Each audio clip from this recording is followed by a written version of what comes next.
how often are you tasting your barrels? Oh, at least once an hour. I'm your host, Jeff Zart. We're going to take you behind the scenes with the craft distillers who are pouring their heart and soul into crafting the next version of America's spirit. This is the Great American Whiskey Cookers.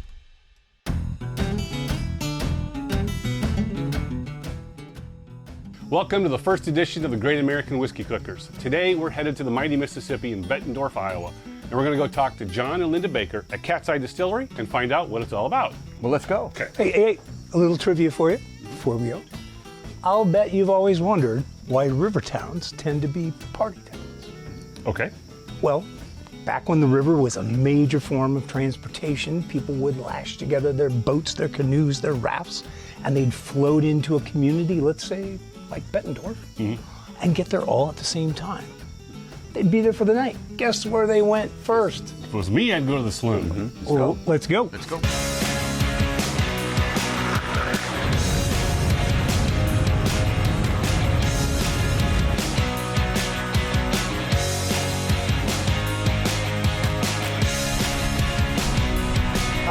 There it is. That way.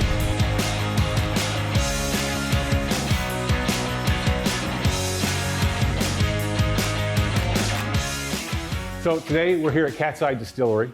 We're talking with John. John, give us your full name. John Baker. John Baker. His wife is right behind us, checking to make sure that we do everything correctly. I first got involved with distilling back in 2010. My brother-in-law wanted to start a distillery down on his property, and he had purchased this 8-gallon, 2-inch column. This one here. Yep, from a brew house. I fell in love with it, so I brought all the equipment back up here to Bettendorf and leased this place and started making it up here. I understand that you're a huge astronomy fan. Yeah. And that's where the name of the Cat's Eye came from. It is. Linda said, name your distillery whatever you want, true to your heart, and I'm a big amateur astronomer. I love the picture of the Cat's Eye Nebula that the Hubble took. So I was going to name it after Cat's Eye Nebula. So Cat's Eye, that's where the original Cat's Eye Distillery came from. Okay. But Linda and I started doing tastings.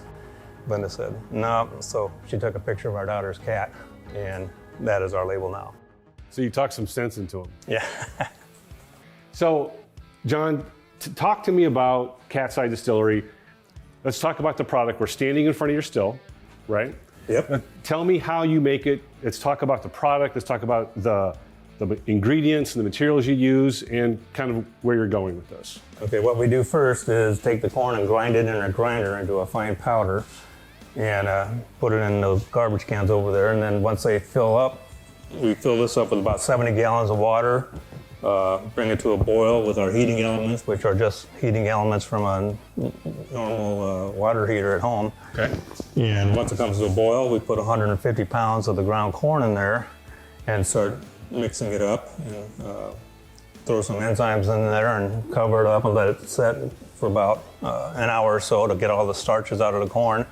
And then the enzymes convert it to the starch to sugar. Yep. And then we cool it down with our homemade heat exchanger there. And this is your worm, Yep. right? Yep. And you put this in. Yep, we put it in there and then we have our mixer that mixes it, and it cools up from 190 degrees down to about 85 degrees in about 25 minutes. Oh, wow. And then we pour it into one of our 3 fermenters over there. Okay. And these are your fermenters? Yep. All right. And throw some yeast in there and let them age or bubble away for about a week. And then once they're ready, we pour them back into here, about 80 gallons at a time, and put one of our Hillbilly Steel's 4-inch columns on there. Okay. And do a stripping run. We do 2 runs. We do a stripping run, which gets basically all the alcohol out, and we put it in the containers like this down here. Then we do a spirit run after that, where I slow it way down, and I get just a very premium cut of the hearts for our product. And it'll take 7 to 8 runs to fill up one. And how long does a run take? About 3 days, actually. So 3 days for a run. You're saying 7 to 8 runs. Mm-hmm. So you're talking 20, month or 25 so. days, give or take a month. And that run will produce how many gallons of liquid? 53 gallons. So it takes you about a month to produce enough liquid to fill one 53-gallon barrel. Right. So you're producing, on average, give or take, 12 barrels a year. Yep, that's about right the right now. capsule. And we're looking to expand that once we move into a bigger building.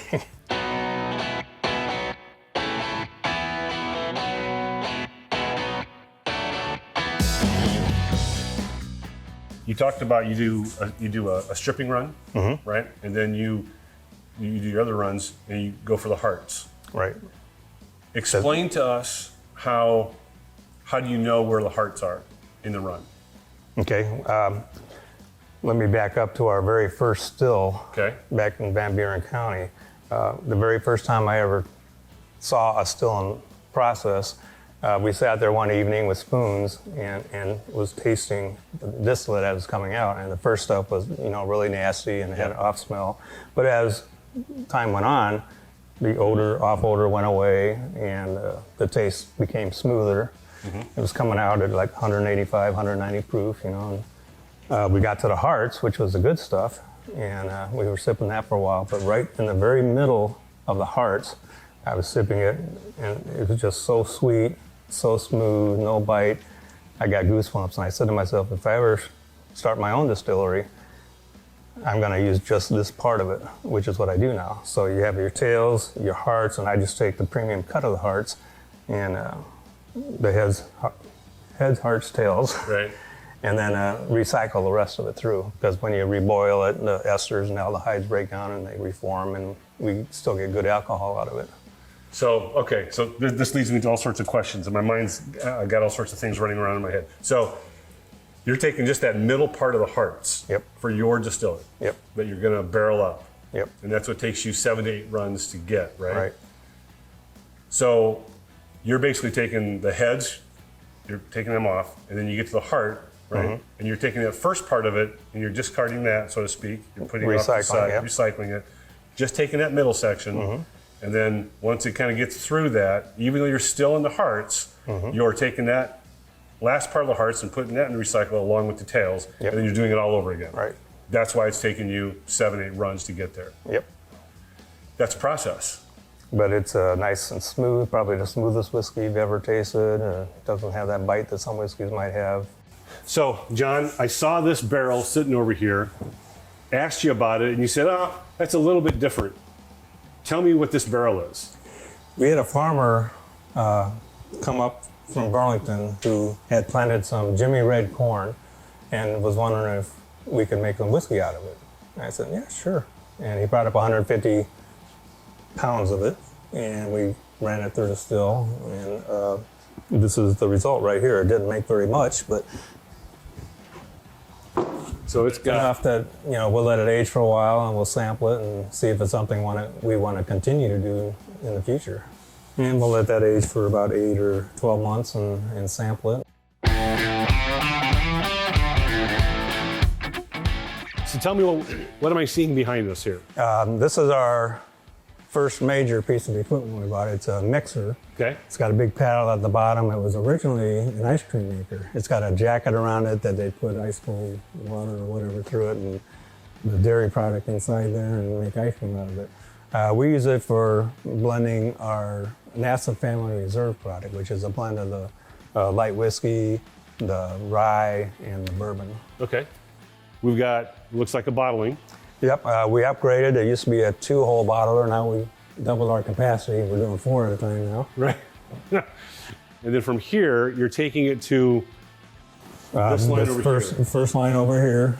Then we put the corks in right away. Okay. And then move them on down, and somebody else takes the caps, the heat shrink caps, and put them on there, and with the heat gun, shrinks them on there. Or if it's a custom run, we dip them in wax, and then we put labels on them. Now, all right, so custom run, you say you'll dip in wax if people ask, right? And I was talking to your wife earlier, and she was telling me that you guys do some pretty crazy stuff with some wax. We do, yeah. Right? We had some group wanted the pinkest wax we could find and dip it in sprinkles. But we've had people, want glow-in-the-dark wax, and we've done that before, and all sorts of interesting ideas.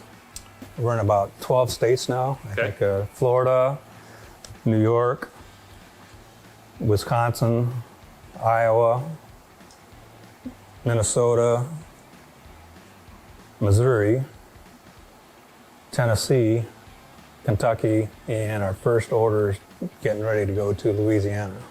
Wow. So you guys are talking some major expansion. Yeah. I mean, you guys are growing. Yep.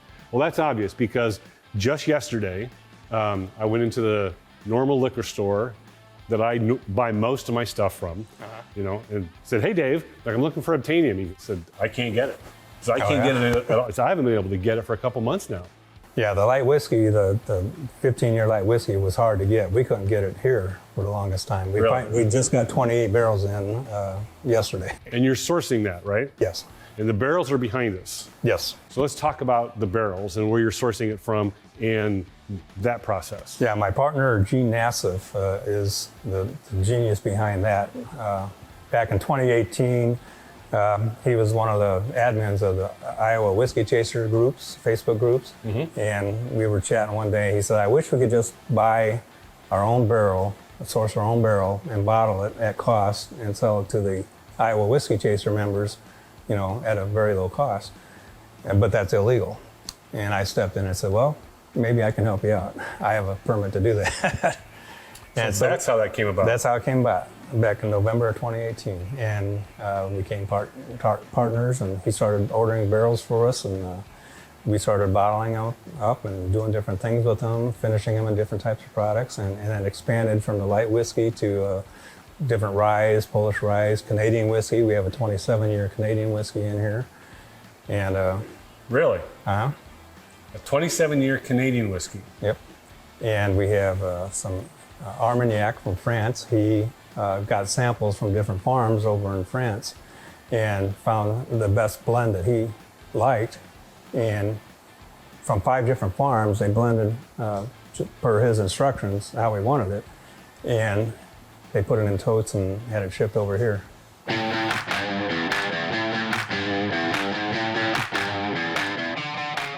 So, John, we're standing in what looks like office, conference room, break room, storage area, right? Yep. Because we've run out of room. You've run out of room, right? Now, what do I see behind me? It's a module I wrote to my still management software. It shows all the barrels that we have aging right now. So you can tell exactly on every barrel. This is age 4 years, 5 months, 7 days, 10 hours, 26 minutes, and 20 seconds? 28 seconds, 44 seconds. 44 seconds. So it's updating, what, every 20, 30 seconds? Yeah. As to how old these barrels are. What's the red mean? It's young. And this is a program you wrote. Right. Because you're a programmer at heart. Yep. Right? That's what you did prior to this. It is, yes. All right, so we're standing here in the barrel storage area. So tell me, what am I looking at here? What are we seeing?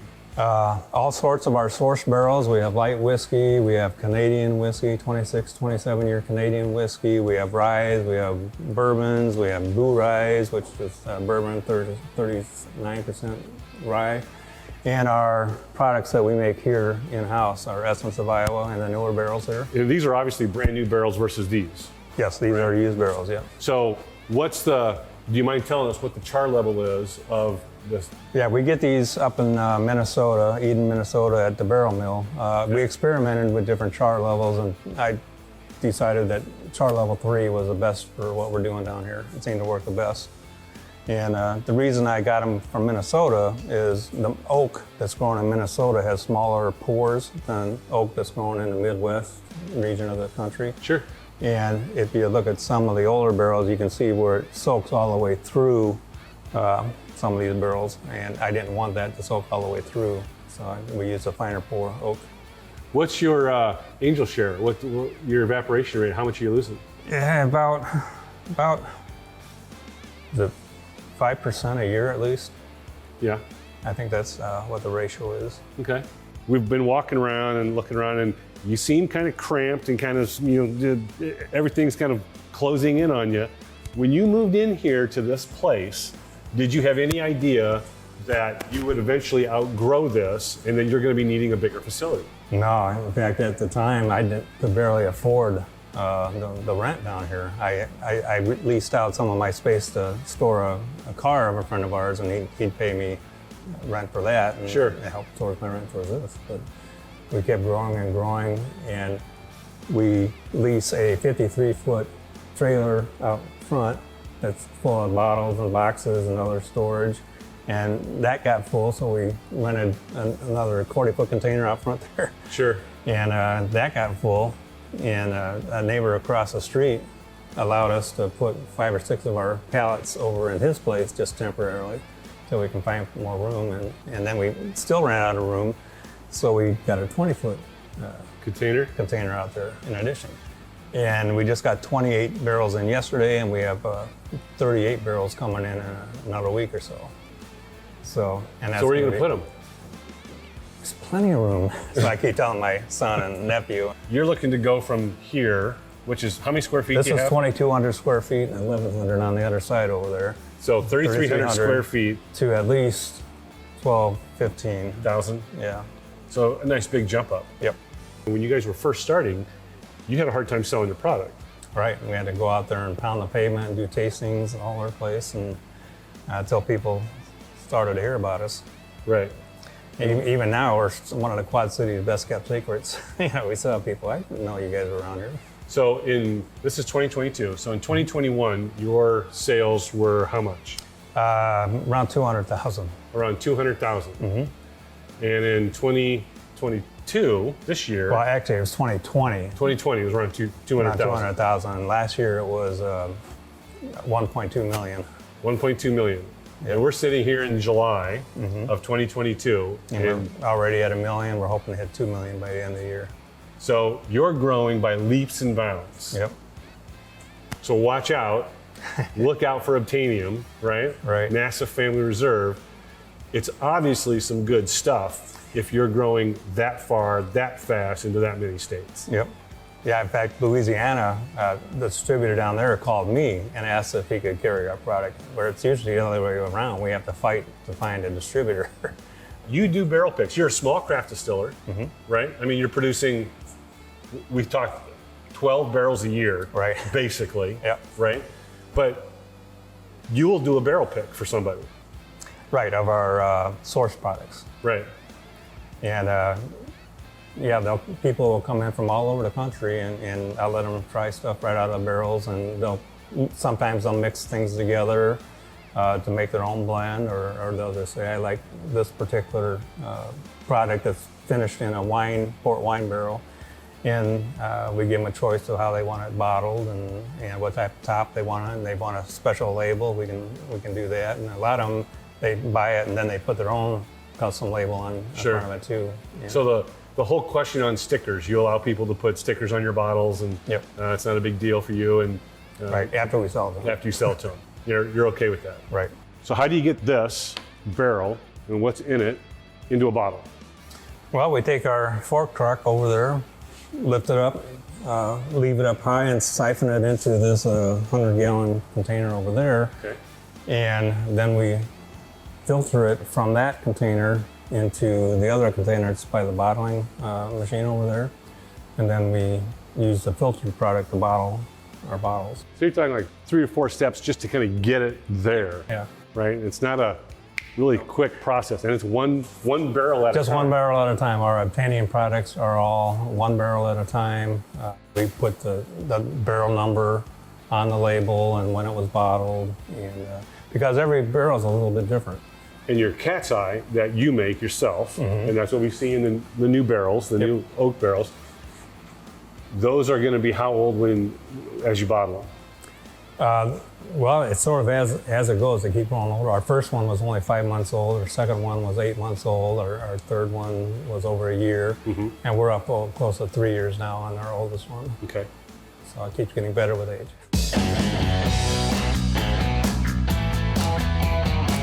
All right, so we're going to try the Essence of Iowa. This is the distillate that you make. This is your juice, Yep. right? And this is the product that you're making, right? Yep. It's in your own barrels that you're buying. And let's see just exactly what this is about. I love Sweet. The smell. It's sweet. It is sweet. And you're not a big drinker, right, Linda? No. But I do like this. It's a good sipping whiskey.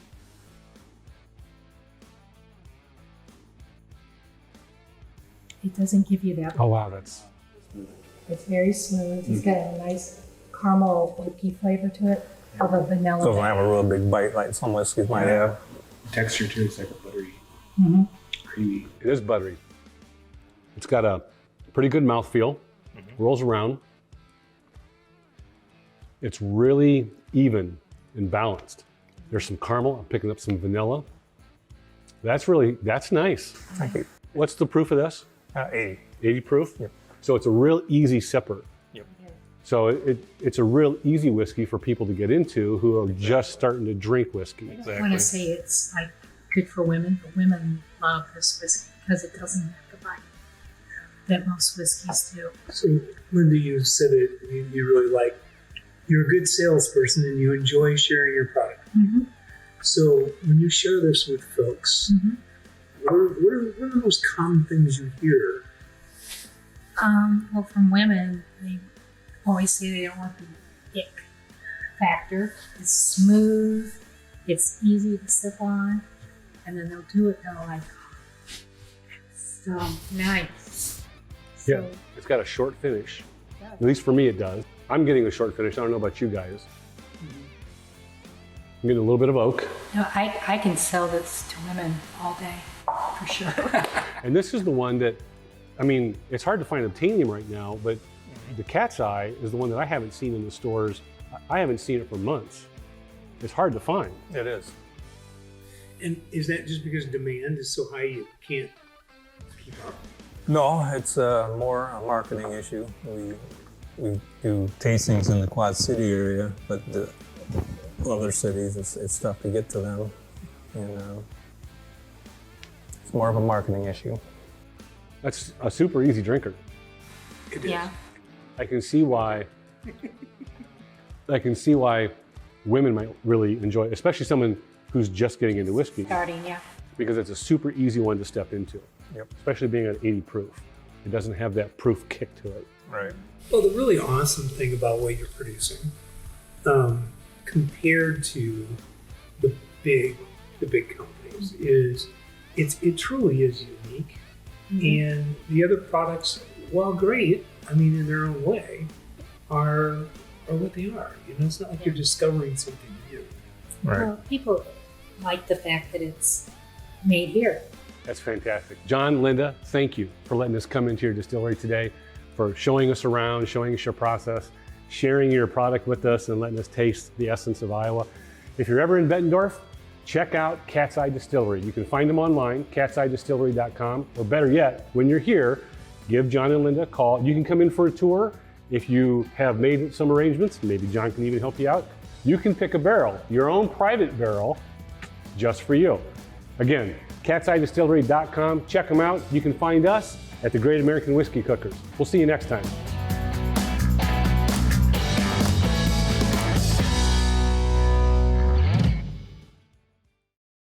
Hey, one of the things we really enjoy here at the Bourbon Bunker is sitting by the fire, drinking some whiskey with some friends. If we're lucky, maybe you'll get to join us sometime. In order to do that, head over to our Patreon site, subscribe, pledge some money. We would really appreciate the support, especially as we head to the other distilleries. We got a lot more coming up over the course of the next year, 2 years. So check us out. Until next time, if you can't be good at it. See ya.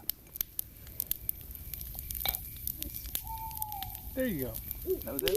Is that it? That is a wrap.